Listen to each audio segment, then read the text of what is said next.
The Italian Mafia of the United States is one of the most famous criminal organizations in the world. Dozens of films have been made and hundreds of books written about it. But there are only a handful of works that describe the early history of what would later become the Cosa Nostra. Mostly, the reason why the things were like this was the influence of the lack of sufficient and reliable information about that period.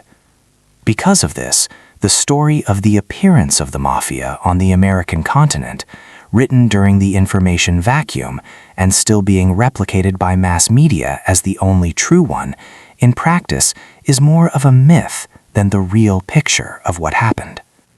But fortunately for us, by now, the researchers have received enough information about the circumstances to recreate a more accurate history of that period. So if you're interested in what Cosa Nostra was really like in its infancy in the United States and give a reception, the becoming of the New York Mafia on the other side of the law. Before we begin, I would like to clarify what is the most common current approach of explaining the origins of Cosa Nostra, especially for those who are not aware of this topic, so they may understand what I reject by suggesting another version, in my opinion, more accurate and credible interpretation. In short, until recently, it was believed that until 1931, the Mafia in the United States was a poorly organized group of gangs that continuously feuded with each other for the right to establish their representative as main boss of all Mafia. In addition, it was claimed that the old-school mafiosi, who had come to America at a mature age, the so-called mustachioed Petes, were totally against working not only with people of another nation, but even with Italians not from Sicily. However, the new school mafiosi did not agree with this approach. They had already been born or had come to America at an early age. Grown up here, they did not want to limit their illegal business, this by working exclusively with their compatriots, seeing an inter-ethnic cooperation perspective for greater earnings. All this eventually led to a war between the new school and the old school, which ended with Charles Lucky Luciano took advantage of conspiracies between two bosses and eliminated all bosses in a short period of time, killing dozens of old school mobsters across the country, and then convincing the rest to refuse the title of supreme boss and setting up a commission where the decision would be made by voting. Thus begun the world-famous Cosa Nostra. You have to admit, it all sounds more like a movie script than a real story. It's all black and white, the bad, the old, and the bloodthirsty, because of their desire for power and its conformism, which was pulling the group back and preventing it from developing. But then something new appears, which has no need for power, but only wants the common good in the form of development and perspective. This new one wins. The group unites and goes all together into a bright future to make money, solving all problems together. In reality, however, everything was not so simple and clear. As it turns out, the old and the new were not so different and quietly existed with each other before and after 1931. Without a doubt, the Mafia evolved and evolved over time, but it never had a reformist prophet who changed everything. There are more colors in the history of the Cosa Nostra than black and white, and the causes and degree of change are different from what most still claim. The first credible mention of the American Mafia dates back to the Matrang family from New Orleans and dates back to the 70s and 80s of the 19th century. Story supposed to be about them today, but New Orleans has never been a place where events were central to the history of Cosa Nostra. Everything important during this period took place in New York City, where all the bosses of the bosses lived. Most widespread conflict called a customaris war took place there, eventually affecting by different ways on all the other cities, because the largest diaspora of Italians, including 5 mafia families, were located in this city. Everything that was going on in New York at the time influenced the mafia all over the country, which is why our story today does not begin in New Orleans, but in the Big Apple. The history of the New York Mafia has its origins in the first known boss of all the Cosa Nostra bosses, named Giuseppe Morello, and his prime family. Although this figure is foundational to the story of the late 19th and early 20th century period, and his story will form the basis of the first part of our narrative, it is also worth mentioning earlier references of the Mafia presence in New York before that. In total, these examples are not 100% proof and should not be regarded as the truth in the last instance. The fact that the evidence of the existence of the Mafia in the Big Apple is several decades earlier than generally accepted indicates that the history of this organization may have much deeper roots than we know today. The first mention of the American Mafia takes us as far back as the 1860s and associates with a man named Michael Chiaramonte. According to various reports, was connected with the Mafia in Sicily, and then moved to America, where he engaged in counterfeiting. According to researchers, it was Chiaramonte who possibly was the first Mafia boss in New York. Then, 19 years later, the local press published a series of articles about the immigrant Rosario Mele and his 3 subordinates who were members of a secret organization called the Mafia. Reporters would call Mele the leader of the organization. 9 years later, in New York, a murdered man named Antonio Flacamillo turned out to be a police informant who managed to inform Detective Thomas Byrne about a secret criminal association of Italians, aiming among its members himself, the brothers Carlo and Vincenzo Quattawaro, and the brothers Carmelo and Raymond Ferracci, were connected with the previously mentioned Michael Chiaramonte. Also, the investigation of this case led law enforcement authorities to the idea that another potential founder of the New York Mafia could be the Sicilian bandit Giuseppe Esposito, who founded his family in 1878. The murder of Flacamillo, in their version, was revenge for his betrayal of Esposito. Finally, the same murder leads us to a man named Candelero Bettini, firstly, the possible participant in the plot against Flacamillo, and secondly, guilty in 1896 in charges of counterfeiting. An investigation revealed that according to one version, Bettini was the head of the local mafia, and according to another, he was the executor of a real boss named Nicola Taranto. As you can see from what was said earlier, references to the mafia revealed in New York as early as the mid-19th century, and everyone who was known as a potential member of criminal organization was connected to others. Nevertheless, at this point, we cannot accept these theories as true because the evidence base is too small, although I highly recommend keeping them in mind as an alternative course of events. We will take Giuseppe Morello as the confirmed founder of the New York Mafia in our story, and about who we will now speak. Morello's life and work is not just a story about the man. By and large, everything we know about the life and deeds of the Mafia period from 1890 to 1910 was in his life. And Giuseppe himself was a key figure in the formation of the New York Mafia of those years. Therefore, the following narrative is not a biography of an individual personality, but a description of the early history of Cosa Nostra and how the first American mafiosi lived and acted. He was born in Sicily in 1867 in a town called Corleone. Father Caligiero died when Giuseppe was not 10 years old, so his mother, Angela Piazza, had to find another husband to support her children, Bernardo Terranova. The stepfather was one of the first members of the Corleone Mafia organization called Fortuzzi, as well as Morello's uncle Giuseppe Battaglia. So it is not a surprise that growing up, Giuseppe followed the same path. In Sicily, Morello had time to distinguish himself by the murder of a field guard, Giovanni Vello, for which he received no punishment, as well as managing a group of counterfeiters, for which he received a 6-year prison sentence. Giuseppe knew about the impending arrest in advance and left Sicily in 1893, settling in New York. Soon he would be joined by the rest of his closest relatives, with whom they would settle down in the fledgling Little Italy neighborhood. The forced move coincided with one of the worst crises in the American economy.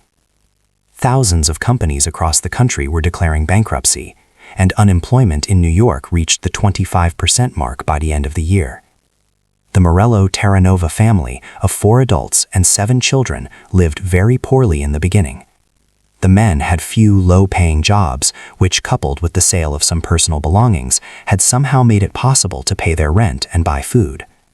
But by the end of the year, the situation in New York had become so dire that Giuseppe went to Louisiana, where he could find work on the farms there. He worked first as a fruit peddler and then found work in the cane fields, allowing the rest of his family to follow him and earn a living growing cane. You may ask why Mafia couple represented by Morello and his stepfather did not return to their old occupation immediately upon their arrival, but went to work their backs off in regular jobs. There was one prosaic reason. Giuseppe had an outstanding conviction in Sicily, and for 3 years he was not allowed to draw the attention of American authorities, since according to the laws of the time, immigrants who had lived in the States for more than 3 years were immune to deportation. That's why Morello had to keep his head down for 3 years, pretending to be a good citizen, so that he would not be deported to Italy, where he would immediately be locked up for 6 years. This is why he and his family toiled in the fields of Louisiana, and then in the fields of Texas, until the end of 1896. Giuseppe returned to New York in early 1897. By this time, the crisis had passed, and the Italian community had more than tripled compared to 1893. The Little Italy area was booming, which offered an opportunity for people like Morello to engage in criminal activity. However, Giuseppe's first known businesses, which he opened after his return, were quite legal. With his stepfather, he took up plastering, and in his personal possession was a small coal warehouse, a bar, and a date factory. Where he got the money to open them, we can only guess, but he clearly had not been taught how to run a business, because all the startups, except the one with his stepfather, were unsuccessful. In 1898, Morello returned to the counterfeiting profession. It was also around the same time that he gained the title of boss of his own mafia family. It is worth noting the fact that families, even at that time, were not created simply because someone wanted to create one. Morello had to get permission to do this. Where he got it from, it is impossible to say for sure. Could have been New Orleans, where the mafia had its deepest roots. It could have been Sicily, as the immediate home of the secret society. Finally, it could have been New York. You consider the assumptions about the birth of the mafia that we talked about earlier. Besides, there is a possibility that he might have led an already existing family. In any case, a year after his return to New York, Giuseppe became a mafia boss and returned to illegal activities. And it was no surprise that he chose counterfeiting. Firstly, he had already done this in Sicily, and secondly, there were many other Sicilians in New York who were doing the same thing. Here, there should have been no shortage of personnel. Morello formed a group of trusted Italians who were directly involved in the manufacture of forgeries. He hired some small Irish gangsters to distribute them through his man. Documentation was perfect. Only his own men knew about the place of production, and it was the Irishmen who really took the risk. Besides, Giuseppe never personally handed over the forgeries for distribution, trusting all these matters to his man named Magieri. Morello, like a true boss, sat on the sidelines and watched it all work, bringing him good dividends. his gang printed $5 bills and sold them to the Irish for $2 apiece. By the way, in those days, a worker's day's salary was $2. Although Morello's production was not large, they printed about 200 bills a month, which brought in about $400. The equivalent of 10 months' wages of an ordinary worker. The company provided Morello faithfully for 2 years, and, after, was shut down by the Secret Service, engaged at the time directly to the fight against counterfeit. The authorities managed to put the Irish distributors and majority who provided them with counterfeits in jail, but they could not prove Morello's involvement. However, this did not mean that Giuseppe immediately gave up this way of making money. Beyond the safe side, he sent the printing press in blanks to Sicily, setting up production there. Counterfeits printed in Italy were then shipped to the States through the firm of another mafiosa named Ignazio Lupo, who owned a wholesale grocery company.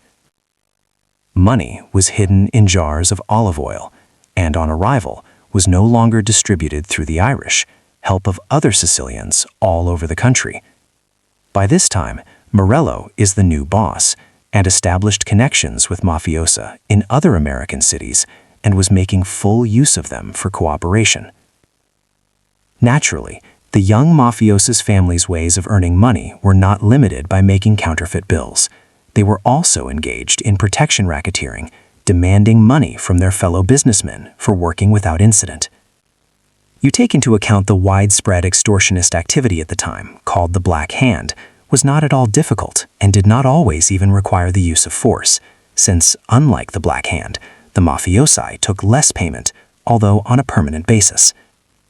The Black Hand, for those who do not know, was a common type of extortion among Italian immigrants of the time, when the bandits sent their victim a letter with a black hand and demanded a sum of money.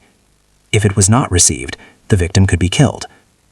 In the early stages of studying Italian criminal communities, the Black Hand was often confused with the Mafia or even unify them, which is fundamentally wrong. Black Hand is the name of a type of extortion, not a criminal society. It wasn't just mafiosi who were involved in. More accurately, in most cases, it was people with no connection to the Mafia, since the Sicilian criminal organization was still too small, and the crimes of the so-called Black Hand were hundreds, if not thousands, per year. Nevertheless, the men of honor were happy to exploit the unwanted fame of the Black Hand extortionists. Moreover, they even perfected their approach. The mobsters could write a threatening letter, and then offer to help resolve the matter themselves, making the victim indebted to the death, for example. Morello pulled one of these scams with a doctor named Salvatore Romano, who, after this gratuitous help, was forced to treat all of Morello's numerous relatives for free. Because of this, the doctor left New York in order not to be completely ruined.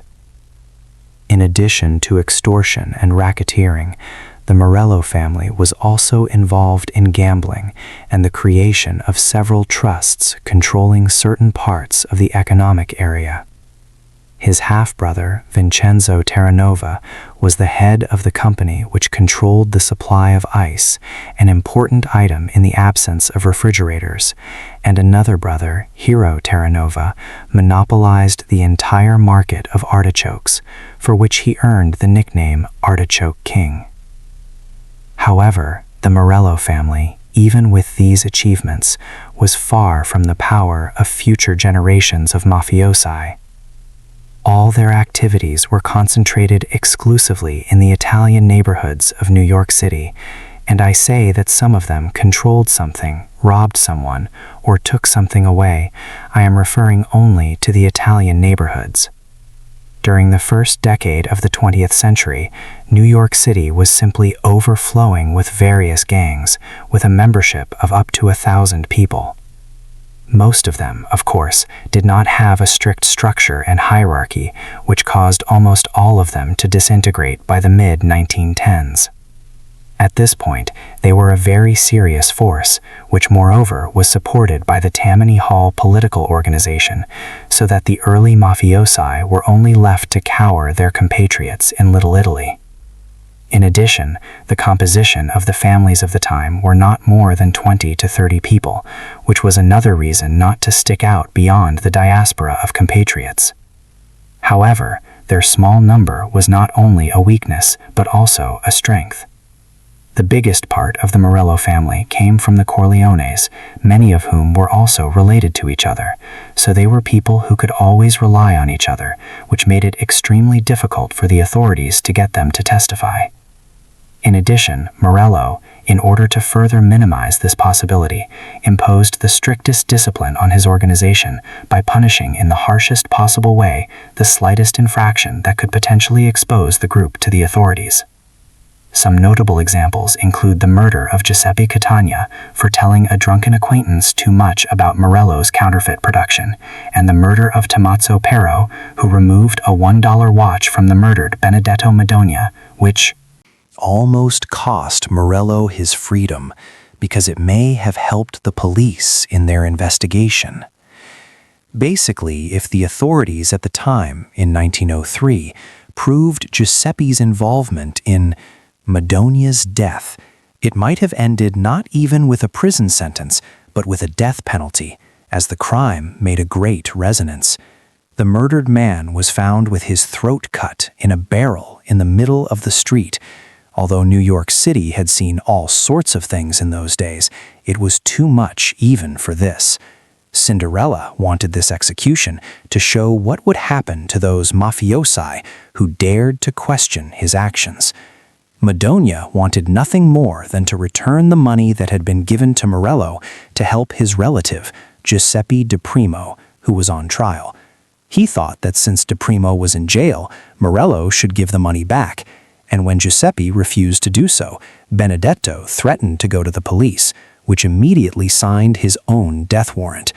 Such measures on the part of Morello not only strengthened discipline within his gang, but also allowed him to rise to prominence in the entire American Mafia. Giuseppe was smart and ruthless, gave him between 1903 and 1910 the title Capo di Capi, which means boss of all bosses. This title is often attributed to the regalia of a certain mafia emperor who rules the other bosses as his vassals. However, this is not entirely true. The title Capo di Capi represented rather a judge who settled disputes between mafiosi. To make a very crude parallel, the boss of all bosses did the same thing as the commission would do after 1931, with one caveat. There were two other agencies above it, called the General Assembly and the Council. The General Assembly was analog to the later National Mafia Congresses. This agency passed death sentences of high-ranking mafiosi and elected a new boss of all bosses. Meeting of the Council, on the other hand, did not imply the full composition of the General Assembly. The Council has the power to settle less important disputes, while the boss of all bosses dealt with problems of a more mundane nature. That is, the Mafia from its very appearance in America already had a democratic resolution of issues, and the commission that appeared after 1931 would not be something globally new, but only a slightly modified version of the old one. Although Morello was not in reality the all-powerful mafia overlord that he is sometimes portrayed as, he did hold a dominant position in New York City. Power in the local mafia was almost unconditional, which only allowed him to increase the money in his pocket each year. The chief of the Secret Service, William Flynn, estimated that between 1903 and 1907, Morello's gang earned about $200,000 from their businesses. That compares with $5.5 million in today's equivalent. A huge part of this money was brought to Giuseppe by an enterprise called the Ignacio Florio Cooperative. This firm was opened at the end of 1902 and was engaged in the construction of apartment buildings. Morello and his partners attracted hundreds of people as investors, ranging from ordinary Italians to wealthy Native Americans. Even high-ranking mafiosi from all over the country put their money into the venture. And at first, everything was going just fine. The houses were being built, the stock was going up, and the investors were happy. Then, the crisis of 1907 happened, was not smaller than the crisis of 1893. Ignacio Florio's cooperative came to an end, and in-house prices fell, dragging the company's share price down with them. Investors, of course, demanded their investments back. Lawsuits from law-abiding citizens, Morello was somehow able to ignore, but the demands of his colleagues, no. Despite his regalia as the boss of all bosses, he was in real danger of being sentenced to death. He had to get the money as soon as possible. And Giuseppe decided that the best way to find it was to print it himself. And since by this time the counterfeiting enterprise in Sicily was for some reason no longer available to him, so a new production had to be set up in the States. In town, Morello was in an extreme hurry to open a production facility and made a fatal mistake that cost him his freedom. He hooked an outside man into the counterfeiting operation. The printer, Antonio Comito, was fraudulently involved in this enterprise, and when the work was completed in 1909, he was not eliminated as an undesirable witness. The Secret Service reached out to Morello in the fall of 1909, arresting Giuseppe and his potential accomplices. The state of affairs was such that without a confession from anyone involved in the crime, Morello could again escape punishment. Antonio Comito, a few months later, tipped the scales in the favor of the authorities. Comito's testimony, which he gave at his trial, convinced the jury to reach a verdict, guilty. Morello knew his sentences had been handed down for similar cases in the past and hoped to spend 3 to 5 years in prison. When the judge pronounced the sentence of 25 years, he fainted right in the dock. In addition to Giuseppe, 7 other people were convicted in this case. 6 of them received between 20 and 15 years. Morello's closest associate, Ignacio Lupo, received the longest sentence of 30 years in prison. Such a long sentence for Giuseppe Morello meant only one thing. The most powerful mafia family had just been decapitated. But judging from the Russian fairy tale of the snake Varinik, one head is cut off, 2 more appear at once. Same thing happened here. Most mafia families that had hitherto been in the shadows immediately began to come out into the light and began to fight mercilessly their place in the sun. After Giuseppe Morello was put behind bars for a quarter of a century, the New York Mafia had its darkest, bloodiest times in its history. Endless wars of clans and bosses, heads flew off their shoulders faster than bowling balls. But before we plunge into events, I want to offer you firstly to get acquainted with the main characters of the narrative, so that I do not have to explain every time who is who. Secondly, listen about formation of the first mafia families, which will be also important for understanding the future storytelling. 5 New York families were created by groups of Italians from 3 regions of Sicily: Palermo, Corleone, Costalamare del Golfo. Later, I will refer to them as the Palermatani clan, the Corleonesi clan, and the Costalamare clan. The first one was probably the largest group in New York City. This was due to the fact that Palermo and its surrounding cities were mainly larger than other regions. Therefore, there were many more mafiosi arriving on the shores of the New York world. The first mention of the Palermatani criminal clan dates back to 1896 to the previously mentioned personalities, Candelaro Battini and Nicola Taranto.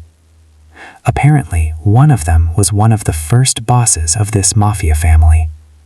As you remember, these bandits were put in jail in 1896 for counterfeiting, after which the path of the clan administration interrupted for several years, surfacing only in 1902, associating us with the name of Ignacio Lupo. In general, for a long time, Lupo was considered only a deputy of Giuseppe Morello, but has recently been known it is more likely that by 1902 he was at the head of the Palermatani. This is evidenced by several facts at once. First, a letter from a New Orleans mobster, Francesco Mortisi, which he wrote to Morello. In it, Mortisi vouched for another mafioso, who was, as he wrote, in the house of Lupo. Except that in the house did not mean living in the building, but belonging to the criminal clan.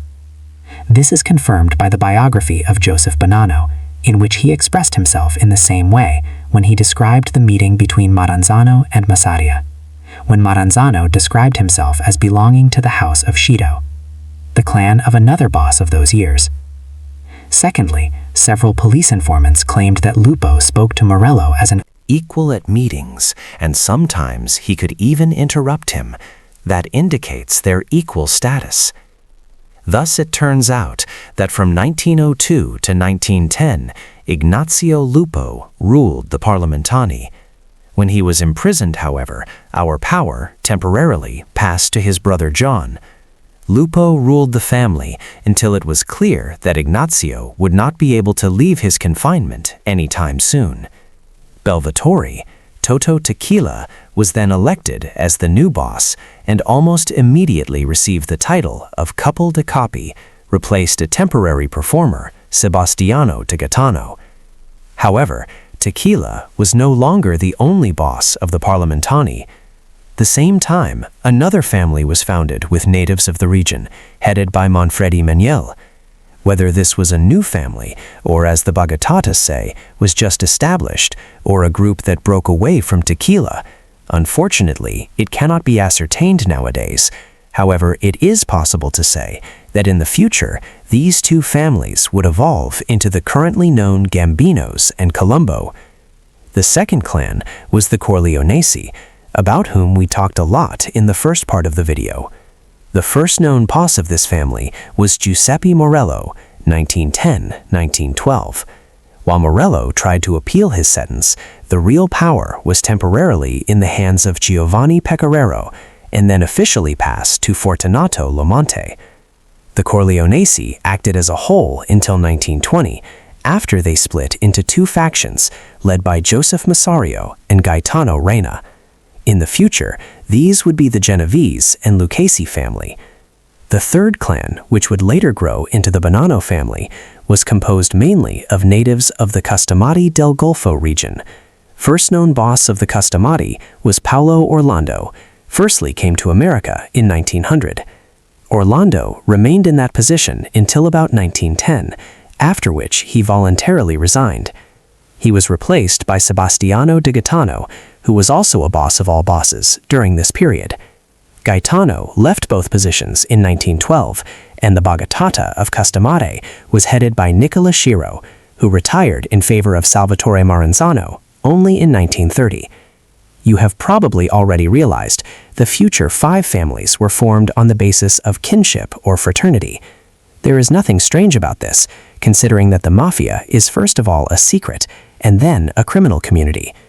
Leaders of the young American Bagatatas gathered around them those whom they knew personally, or those for whom they could be vouched for by the mafiosi they knew. And if you remember that the bosses of that period were all first-generation immigrants, on whose recommendations they could rely, apart from the words of the comrades they had known since Sicily. So it turned out that a conditional Corleone coming to the United States was drawn to Corleones like himself. So for these new Corleonens who moved to Little Italy to prevent shouting around, "I want to join the Mafia," the leader of the Borgata in Sicily gave him something like a letter of recommendation and sent a message to the American boss about the arrival. Boston, New York, for example, would decide for himself whether to take him in or not. Same way mafiosi were transferred between cities in the States. In addition, besides exchanging of personnel between America and Sicily, there were also well-established business contacts, but they were purely on a personal level. No common organization ever existed. Coffee in America was one society, the Mafia in Sicily another. The Italians may have applied to their homeland for permission to organize the very first borgata. By the period we are talking about now, the United States already had its own autonomous community. All the ideas of unity stems from the fact that the first generation of American mobsters still had very strong personal contacts with Sicily and often cooperated with local men of honor. At this point, I think that's enough talking about theory. I hope you have an understanding of what the New York Mafia was like in those years, because we're moving right into the point of things and starting the story of Cosa Nostra's most difficult time.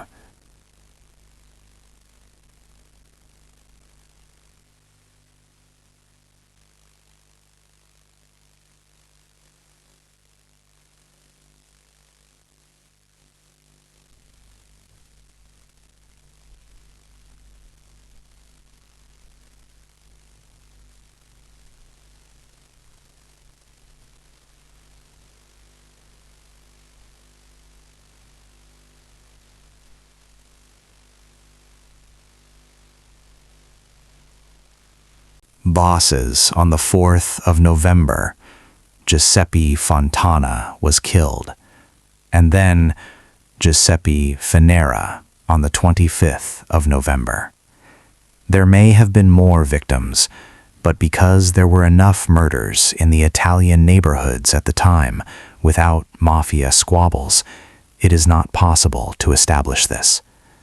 After that, there was a short pause in the conflict, caused by an unconfirmed truce between the parties.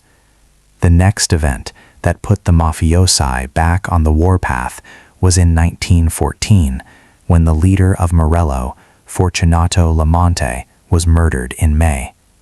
According to one version, tequila took part in his death, which presented cold revenge.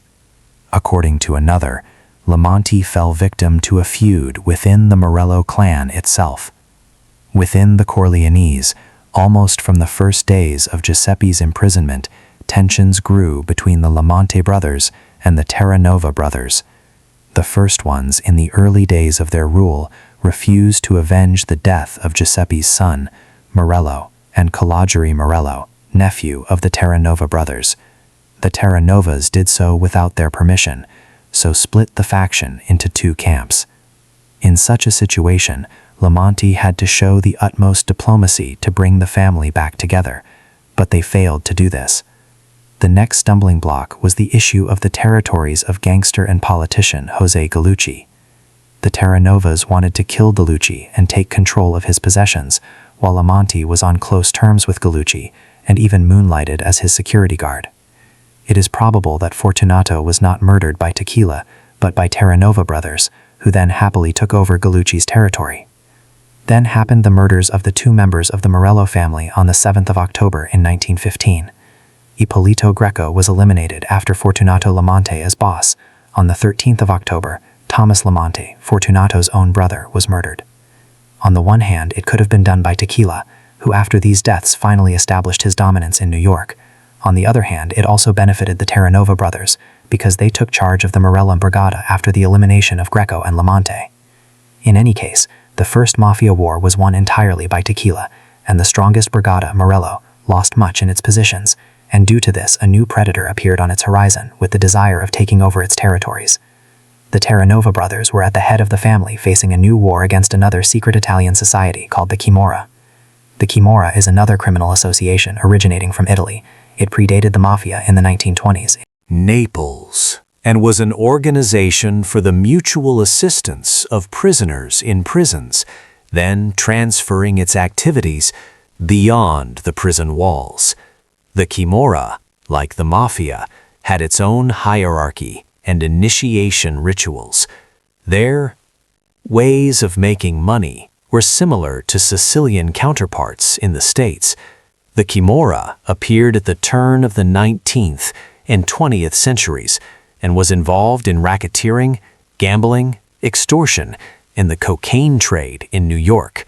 The Camorra city were weaker than Mafia, both in numbers and in the amount of money they made. while keeping pace with only one component: brutality.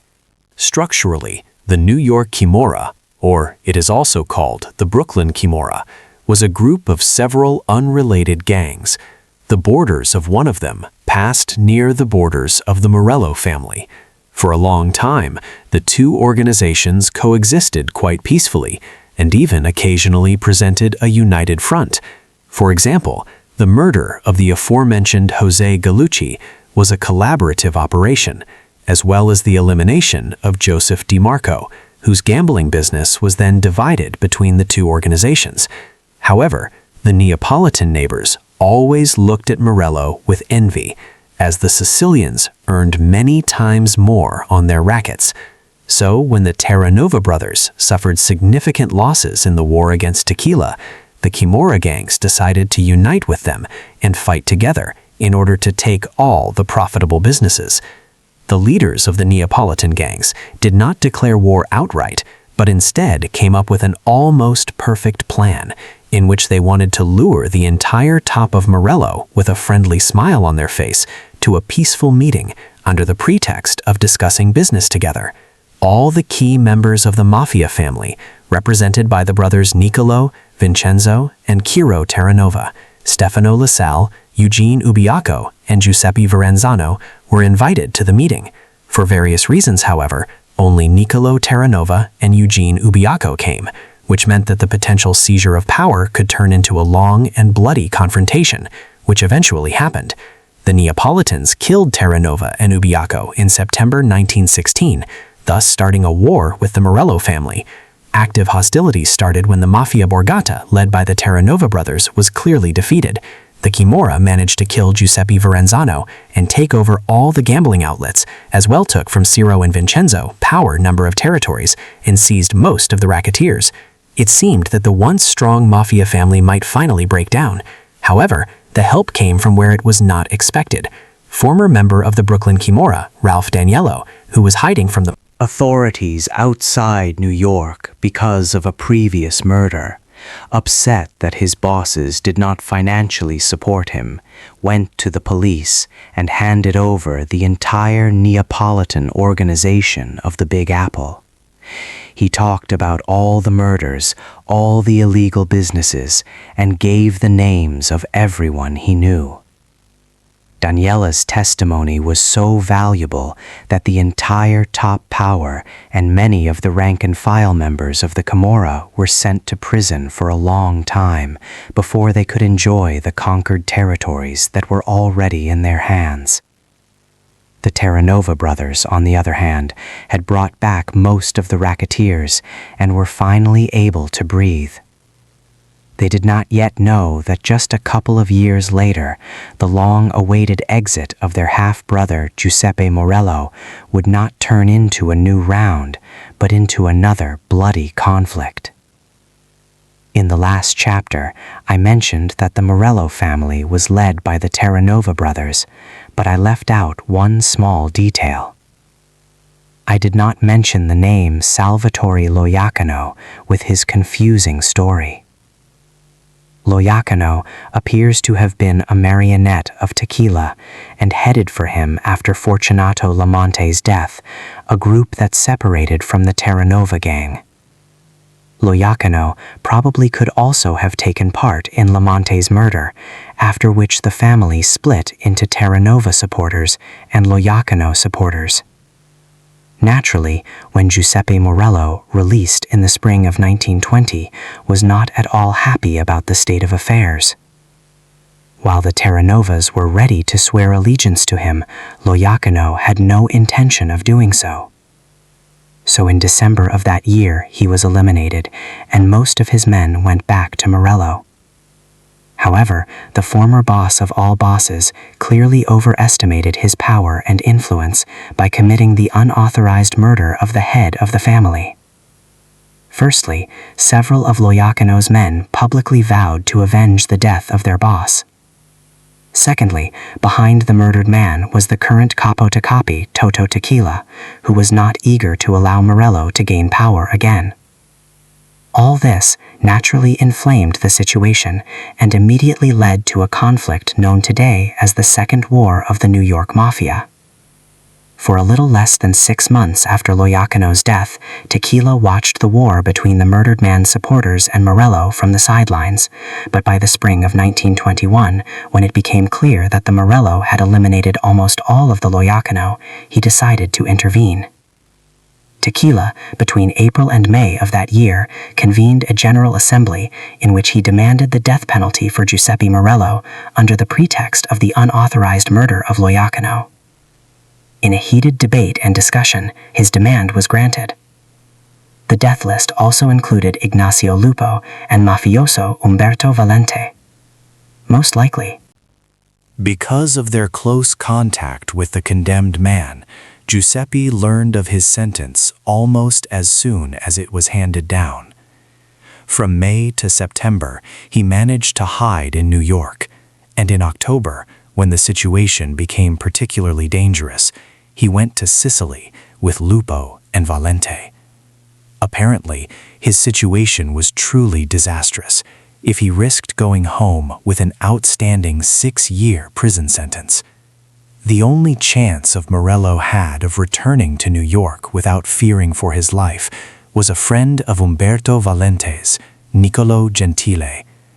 Gentile was a highly respected mobster at the time, with connections throughout the United States. Morello and Valente asked him to convince bosses all over the country to reconvene a General Assembly and reconsider their death sentence. Gentile agreed to help, and for years he traveled around America, making arrangements with local Bargata leaders. To give you an idea of how thoroughly he approached the case, we need to say that his journey can be conventionally compared to a computer game such as The Witcher 3, where to complete the mission, the main character needs to pass a dozen bosses, one by one, send him to other people, and for all of them he had to perform some quest. Gentile did something similar. He dealt and helped bosses all over the country, and eventually successfully completed his mission, freeing Morello from the sword of Damocles hanging over him. The only condition for the removal of the sentence was that Giuseppe was no longer eligible to hold the position of family boss. All the time Gentile was removing Morello's death sentence, and Giuseppe himself was trying to avoid getting shot, New York City was not quiet. Even though there were no convicts, at least 6 people died that year because of the confrontation between Morello and Tequila. The removal of the sentence did not change the situation. Giuseppe had not even returned when his half-brother and part-time new family boss, Vincenzo Terranova, was murdered. In addition, shortly after Morello was outlawed, a faction led by Gaetano Reina split from the family and was now out of his jurisdiction.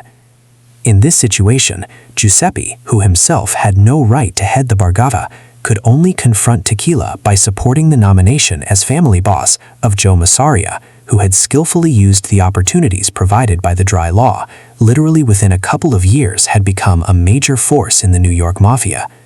Tequila saw that his opponents had a new general, lured Umberto Valente to his side, and aimed all his guns at Massaria. Throughout the summer of 1922, the opponents tried to get at each other. Massaria escaped certain death twice.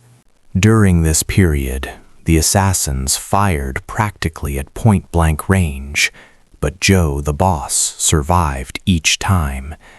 That cannot be said of Tequila's main gunman, Valente, who was killed on the 11th of August in 1922, after the opponents shot at each other for about another year, but no one ever gained a clear advantage. So, on the 26th of August in 1923, a large Mafia peace conference was convened, at which it was decided to end the conflict and lay down their arms, which in fact meant only a transition to a state of Cold War. Massaria and Morello began to prepare for the potential resumption of the confrontation by adding new members to their families. It was the moment when Joe the boss would be the first to begin accepting mainland Italians into the organization.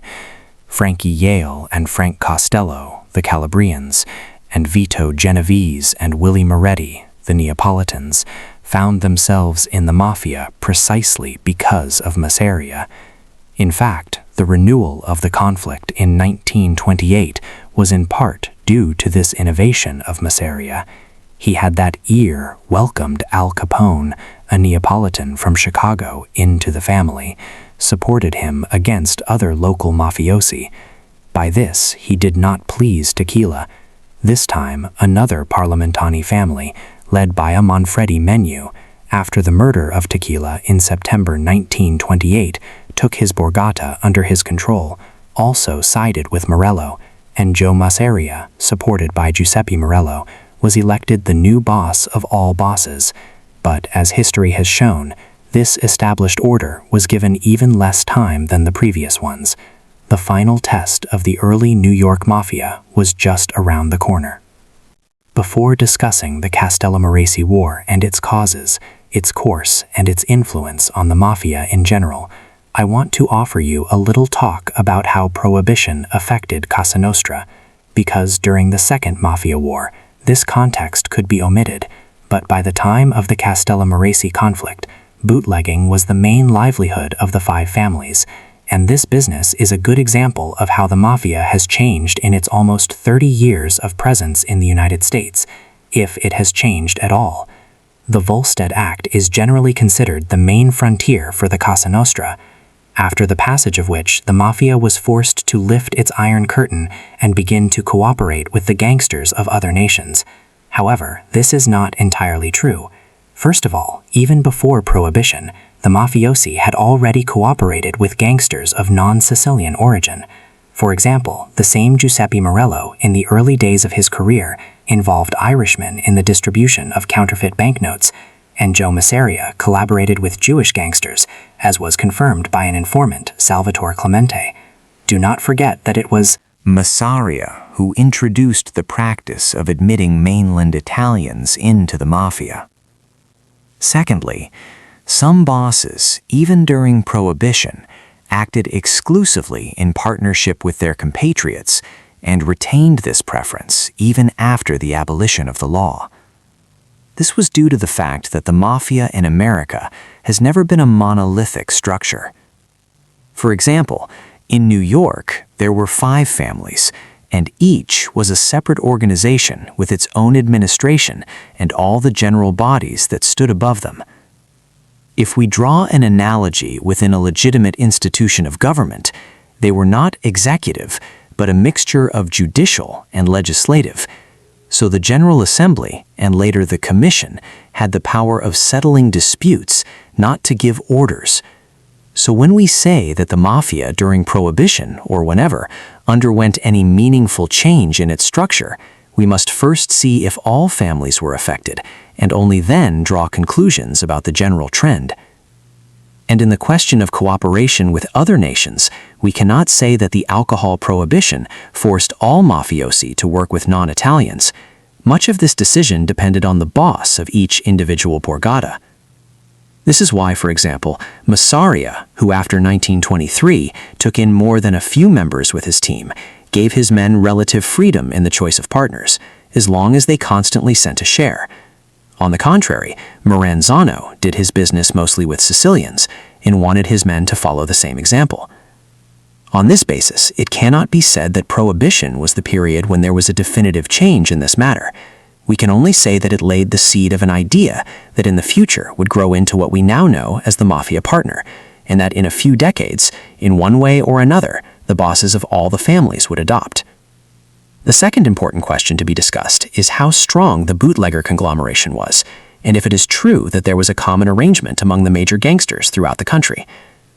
The main argument that there was a unified organization of America's key bootleggers is a reference to a nationwide meeting of gangsters in 1929 in Atlantic City. However, modern researchers had looked through the press and archives of those days and refuted this statement and found that the real reason for the meeting, in fact the convention, was convened only to settle disagreements among the leaders of the Chicago gangs, and it is connected with other cities, more to say there had not even been a nationwide conglomerate of bootleggers, gangsters, had formed alliances to expand their interests, but they did not expand to include all the United States.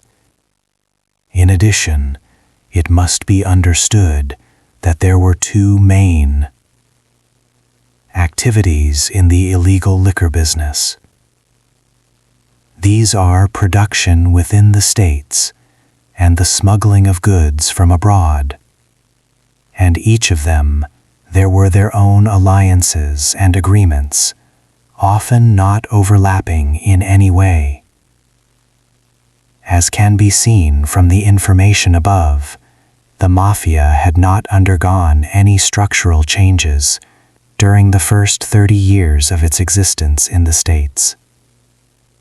The hierarchy and the system of dispute resolution, which appeared at the very beginning of its emergence, worked. By the time of the Castellammarci War, each family was an independent unit, which led individual borgata to its own separate way of development. The future creation of the Commission was implemented precisely to ensure that every view of overall development was heard, and the process of individual evolution of each individual family proceeded without interference from outside members of the Mafia. The Commission was necessary because the independent structures called families that make up the Mafia, since the days of tequila, were beginning to be subjected by each new boss of all bosses to pressure and attempts to gradually reduce their independence. This was not even because the position gave unlimited power. As I said, the capo di capi played a kind of role of judge rather than leader, manager, and with the fact that the people occupying this position were also the bosses of the strongest borgatas of the country and were authoritarian and overbearing by nature. Because of this, their actions began to pervert the original role of the boss of all bosses, which led to the War of the Castellammarci and the replacement of this title by a collegial body, represented by a commission. Before discussing the war directly, let me repeat once again that the attempts to consolidate power in one hand were not about the position of the boss of all bosses and this role, but about the fact that the leaders of the country's strongest families, at various times, tried to maximize their influence. Massaria, for example, started doing this long before he got his title, and naturally didn't stop afterwards. Joe the Boss led the strongest borgata of New York after the assassination of Tequila, which allowed him to dictate his rules of the game, and he tried to extend to other cities by supporting allied factions in them. Naturally, this situation could not suit everyone. Eventually, a group of mafiosi, led by Salvatore Maranzano, rebelled against Massaria. This confrontation was called the Castellammarci War. The beginnings of this conflict go back to when Massaria supported Al Capone against Joe Ello in Chicago. Many people did not like the fact that Joe the Boss sided with the Neapolitan, but the open confrontation did not begin then. In New York, in February of 1930, mob boss Gaetano Reina, who ran the major share of the lucrative racket in the ice trade, was murdered. Although this death may have been related to competition in Reina's sphere, the Mafia community saw it as a move by Massaria to get his possession on Reina's enterprise, since his replacement, Joseph Penzolo, was more cooperative with this move. Joe the Boss made his first enemy in Tommaso Galliano, who would later oust Joe Penzolo as boss. After this, Massaria saw no immediate opposition and considered the elimination of Reina a successful move. Trying to gain influence in Detroit, where he would support Chester Lemaire, who in May 1930 would kill Gaspar Milazzo, whose death would be the trigger for another faction to turn against Massaria.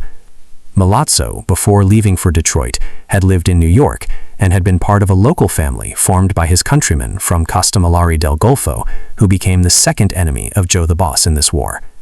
Milazzo's death caused outrage among the Castellamare New Yorkers, and the family boss, Niccolo Schiro, who did not want to fight the Masseria, to resign voluntarily, made a way for Salvatore Maranzano as head. Maranzano was a high-ranking mafioso in Sicily, and after moving to the United States in the mid-1920s, was forced to start his career from the bottom. It is likely that here he also wanted to reach significant heights. Therefore, for him, the war with Masseria was not just a way to avenge his countrymen, but also a chance to climb to the top of the American Mafia if he won. Maranzano had been preparing his first strike for about a month after winning the title of boss. During that time, he had time to buy weapons and welcome new members into the family. The first target was Giuseppe Morello, who was the brain and strategist of Masseria. Maranzano believed that Joe the Boss's actions were directed by a gray cardinal in the person of Morello, and by killing him, victory would only be a matter of time. As it would later turn out, he was partly right. In August 1930, Morello would be murdered in his office by a gunman, Sebastiano Domingo. A month later, Tommaso Galliano killed Masseria's marionette, Joe Panzolo, and took the Reina family, then side with Maranzano. Masseria responded in October by killing Joey Ello in Chicago through Al Capone, which by and large was a dead giveaway, for in just a month he would lose his strongest ally in New York. In November, Manfredi Menu and Stefano Ferrigno would be killed, and the new leaders of the family would defect to Maranzano. This meant that 3 of the 4 New York families were against Joe the Boss. Another, led by Profaci, remained neutral, and he himself lost a key man in the person of Morello. A clear feeling was beginning to emerge among the American Mafia that he was no longer a winner. Therefore, in late 1930 and early 1931, a meeting was convened in Boston, where the title of boss of all bosses was removed from Masseria, making a local leader, Gaspar Messina, its temporary bearer. Also at this time, a commission was convened for the first time, composed of Gaspar Messina, Niccolo Gentile, Vincent Troy, Joseph Siragusa, and Salvatore Laverdi. They were charged with the mission of resolving the conflict and ending the war. Masseria already anticipated his defeat and was only too happy to lay down his arms. He also offered the commission his demotion to a soldier, if that would help settle the Maranzano issue.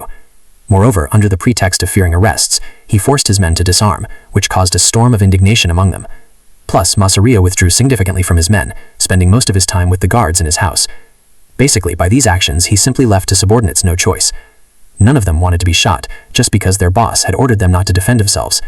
Besides, at the same time, Maranzano declared that he wanted Joe the Boss's head, and after that, he wasn't going to touch the others. It is not surprising that in this situation, Masseria's men, led by Charles Luciano, made an alliance with Maranzano behind his back and killed Joe the Boss on the 15th of April in exchange for an end to the war. Until not long ago, it was believed that after the fall of Masseria, Maranzano established the 5 families of New York and took the first step in creating the modern Cosa Nostra, but at this point, researchers have proven that the family structure existed long before that, as we have actually talked to you about before. The claim itself was born from the words of Valachi, who described a meeting in the Bronx after the war, where the bosses of the 5 families were represented. In fact, this procedure was not a point of reference, but merely a way of introducing the new members, such as Valachi, to the already established system. The only changes introduced after the war were the prohibition of one man's membership in America and in Sicily at the same time, which was common. In the past, and stop of recruitment of new members, families could now only accept people to replace those who had retired. To avoid a future situation in which the Borgata boss decided to increase his influence at the expense of new members. Other than that, everything remained as it was. Just now, Luciano was in charge of the family instead of Masseria. Frank Scalici, replaced by Vincent Mangano after the murder of Maranzano, and Maranzano himself was then replaced by Joe Bonanno until his death, which has several reasons. Maranzano will occupy the position of boss of all bosses. The first reason for eliminating Maranzano was that after his victory, he was still living for war. The last boss of all bosses did not trust his former adversaries, and despite his promise to bury the hatchet in return from Masseria's death, he planned to eliminate his firing list. His firing list included such names as Al Capone, Lucky Luciano, Frank Costello, Joe Adonis, Willie Mored, Dutch Schultz, and Vito Genovese, among others. The second reason was that Maranzano got into the clothing industry racket where Luciano was already working with Louis Lepke. The accountant, Luciano and Lepke supported one union leader, and Maranzano supported another, which caused a conflict of interest and could have cost Luciano the lucrative racket. In the end, these two causes, which occurred around the same time, overlapped and forced Luciano into a new conspiracy. And in September of 1931, the last boss of all bosses, Salvatore Maranzano, was murdered in his own office. Luciano then proved to the rest of the mafiosi the existence of a firing list, and on this basis his act was approved. The abolition of the title of boss of all bosses and the subsequent commission that was created after the removal of Maranzano, as you have probably already understood, was not Luciano's. At firstly, there were earlier forms of collegial decision-making under the names Council and General Assembly that we spoke of earlier. Secondly, something similar was already implemented during the Customer War, as I also mentioned earlier. That is to say, the commission is not a revolutionary innovation that Luciano descended from heaven, but merely a reform of an already existing system that has been brought up to speed. The General Assembly was not easy to convene, the council had limited powers, and the boss of all bosses was, as history has shown, highly subjective. That's why there was a commission made up of the bosses of the strongest families in the country, which was easy to convene. They could decide any issue, and consisted of several people, which reduced the subjectivity of decisions. The commission, of course, was not a governing body. It was a body to decide general issues, and the individual affairs of the families were kept behind closed doors. The first commission consisted of the heads of the 5 families of New York, as well as Al Capone of Chicago and Stefano Magaddino of Buffalo. Another issue that just needs to be discussed is the position war and the Masseria and Maranzano murders as a battle of new and old school Americanized mobsters against traditionalists. Firstly, one of the arguments in this favor is the creation of the commission as a revolutionary innovation of the new school, which we have just refuted. Secondly, none of the participants in the events who have since described it in their biographies have positioned the conflict in this way. Thirdly, it is not quite clear who is to be considered a traditionalist and who is to be considered an Americanized one. If we take Lucino as an example of an Americanized gangster, how do we calculate a traditionalist? By age? Well, Lucino was just over 30 when the war started, but Joe Bonanno, who was considered a traditionalist, was not even 30. Or could they be defined by their progressive views? Then it turns out that Masseria, who was the first to accept non-Sicilians into the organization, is no longer the traditionalist who was removed by the Americanized Lucino. So it turns out that these concepts are too vague and more suitable for the headlines than for real life. In every member of the Mafia, there was both the traditional adherence to the rules of the organization, which originated many decades ago, and the American, the desire to conduct illegal activities along the lines of business and making money. And this whole division is nothing more than an attempt to frame it for a prettier story. The story of the early Mafia is not about one man changing everything, and it's not about a struggle between the old and a new. It's about gradual evolution and finding the optimal regulation of deals through mistakes and dozens of liters of spilled blood. Amazing discoveries. Make sure to subscribe and hit the bell icon. Share this video with friends and join the discussion on what these findings could mean. Your thoughts and questions are important, so let's explore incredible mysteries together.